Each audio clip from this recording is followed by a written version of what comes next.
Night 10:48 நீங்க எனக்கு screenshot அனுப்பிச்சீங்க. ஆமா சார். நான் காலைல எழுந்துச்சு பார்க்கும்போது எனக்கு so happy. 10,13,458 என்னமோ. ஆமா சார். கம்மியா இருந்துச்சு. அது வந்து நான் நினைச்சதை முடிச்சிட்டேன்றத விட ஏதோ ஒன்று ப்ரூவ் பண்ணிட்டேன், என்னால முடியும், நான் சொல்றத செய்வேன் அப்படின்றதுல ஏதோ ஒன்று ப்ரூவ் பண்ணிட்டேன் நீனு அப்படின்ற மாதிரி எனக்கு தோணுச்சு. ஏன் பிசினஸ்ல வந்தீங்க? அவரு செட்டில்டு எம்ப்ளாயி ஆர்மி. அப்போ பிக்சடா ஒரு அமௌண்ட் வருது. இருக்கலாம்ல, வீட்டுல அமைதியா இருக்கலாம், வீட்டு வேலையை பார்த்துட்டு இருக்கலாம்ல, ஆனா இருக்க முடியல. நேத்து ஸ்டேஜ்ல ஏறி அவார்டு வாங்கும்போது எப்படி இருந்துச்சு? அது வந்து ரொம்ப நல்ல எக்ஸ்பீரியன்ஸ்.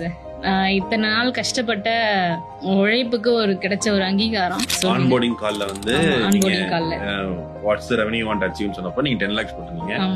வந்து எப்படி 10 lakhs பண்றீங்க? That is 100 times. இப்போ நீங்க 10,000 தான் பண்றீங்க, 1 லட்சம் இஸ் ஐடில்.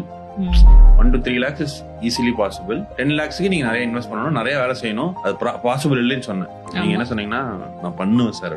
நெக்ஸ்ட் இன்டர்வியூ நம்ம அதுக்காக தான் இருக்கோம். 1 கோடி இன்டர்வியூ இல்லையா?